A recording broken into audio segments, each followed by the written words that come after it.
florist. A few months ago, I started visiting this small, family-owned nursery just outside of town.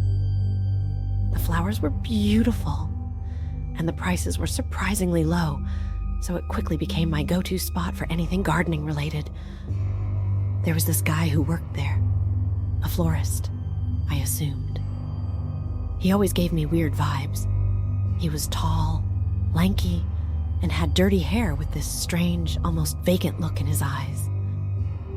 At first, I dismissed it as paranoia, but every time I ventured into that aisle, he was there, always seemingly engaged in some mundane task, always casting glance and unnerving grin in my direction. He never crossed a line, never made a direct threat, but his proximity alone was enough to chill me to the bone.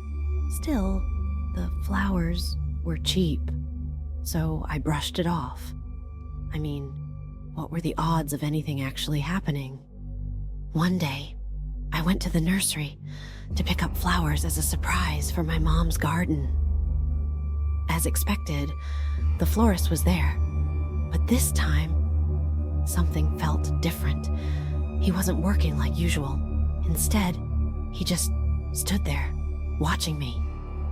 I tried to brush it off and focus on the flowers, but every time I glanced over my shoulder, he seemed a little closer. At first, it was subtle, like he was just busying himself nearby. But soon, it became clear.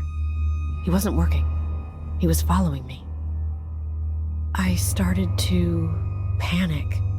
My heart was racing, but I didn't want to look paranoid. I pretended to keep browsing, but I was really mapping out the fastest way to the exit. Then he disappeared. That should have been a relief, right? But instead, it made things worse. My gut was screaming at me to get out of there. So I grabbed the nearest pot of flowers and headed toward the exit. And that's when it happened. Out of nowhere, a hand clamped over my mouth. I couldn't scream. I couldn't breathe. He was trying to drag me backward, and I felt sheer terror take over me.